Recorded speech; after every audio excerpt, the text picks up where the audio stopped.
Bonjour à tous, c'est Le Sens du Droit, et aujourd'hui, c'est la toute première vidéo de la chaîne.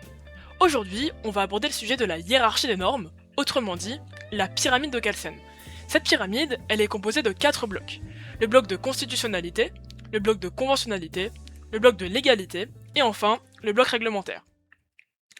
Alors pour introduire tout ça, on va commencer par définir ce qu'est la hiérarchie des normes. Eh bien, cette hiérarchie, ce n'est rien d'autre qu'un système de classification des règles de droit qui garantit que les normes inférieures respectent bien les normes supérieures. Elle est aussi appelée pyramide de Kelsen, puisque c'est Hans Kelsen, un juriste autrichien, qui en est le fondateur. Il a défendu l'idée d'un droit autonome et hiérarchisé. Alors maintenant qu'on a introduit ce sujet, on va pouvoir expliquer plus en détail l'agencement des 4 blocs de la pyramide ainsi que leur composition.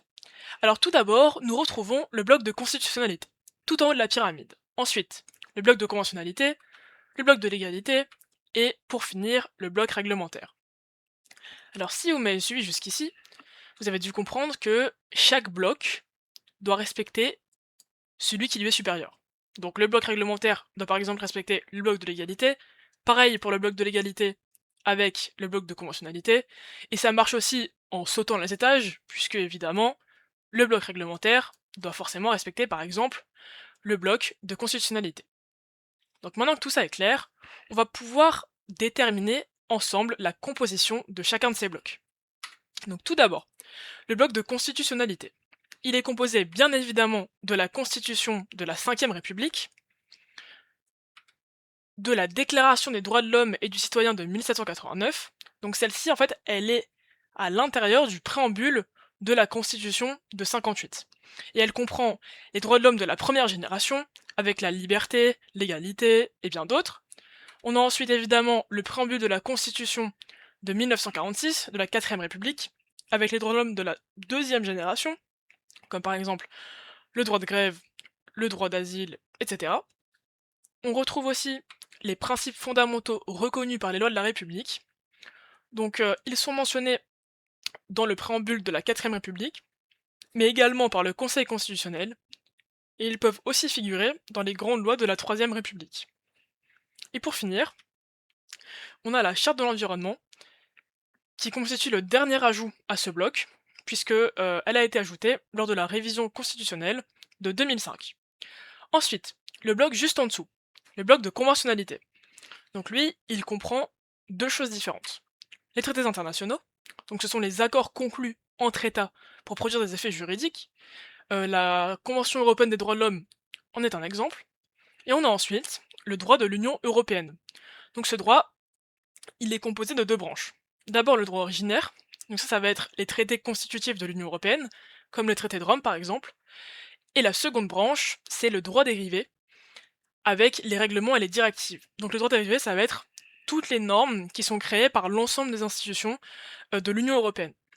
Mais en fait, le droit de l'Union européenne, c'est un peu à part. Enfin, c'est pas un peu à part, c'est intégré dans l'ordre juridique interne, mais je ferai une vidéo explicative sur précisément le droit de l'Union européenne. Et en L1, ça, je sais pas si vous êtes en L1 ou pas, mais si vous êtes en L1, ça vous concerne pas trop pour l'instant, donc ça ira pour cette vidéo. Ensuite, après ce bloc, on retrouve le bloc de l'égalité. Donc évidemment, il comprend les lois et les ordonnances, puisque elles ont une valeur législative, car le Parlement habilite le gouvernement à traiter ces textes. Et le dernier bloc, c'est le bloc réglementaire, avec forcément les règlements, les décrets, les arrêtés et les actes administratifs individuels. Alors un acte administratif individuel, ça va être par exemple une interdiction de permis de construire, une confiscation de carte grise, ce genre de choses. Alors maintenant qu'on a expliqué la composition de chacun des blocs, on voit bien que cette hiérarchie des normes, pour l'instant, elle est assez théorique. Mais il faut qu'elle devienne pratique, il faut qu'elle puisse être utilisée dans la vie de tous les jours. Il faut qu'elle puisse être concrète et quotidienne. Il faut que des contrôles puissent être appliqués afin de contrôler justement qu'une norme respecte bien une autre norme qui lui est supérieure. Et pour ce faire, on a 3 contrôles à notre disposition. Tout d'abord, le contrôle de constitutionnalité.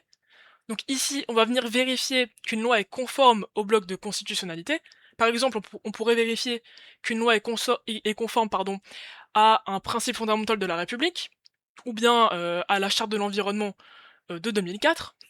On a ensuite le contrôle de conventionnalité. Donc là, on vient vérifier qu'une loi est conforme au bloc de conventionnalité. Donc, par exemple, on vérifie qu'une loi est conforme à un traité. Et pour finir, on a le contrôle de légalité, dans lequel on vérifie qu'un acte réglementaire est conforme aux lois.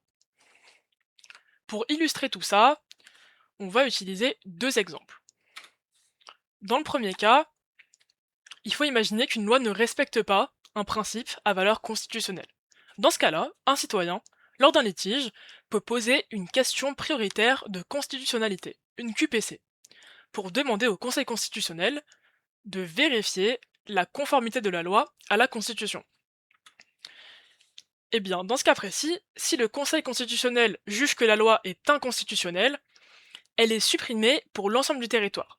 Et ça, c'est possible depuis 2010, depuis l'existence de la QPC.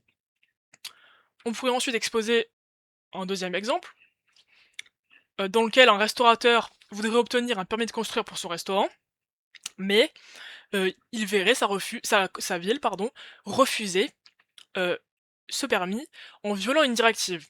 Donc directive, je rappelle, c'est le droit de lieu. Donc ici, il peut faire un recours pour excès de pouvoir en relevant l'inconventionnalité de cet acte administratif individuel. Donc dans ces deux exemples, on voit deux contrôles différents. Dans le premier, c'est un contrôle de constitutionnalité, et dans le second, un contrôle de conventionnalité. Alors tout ça, ça nous mène à réfléchir, à nous demander au final, mais à quoi sert cette hiérarchie des normes?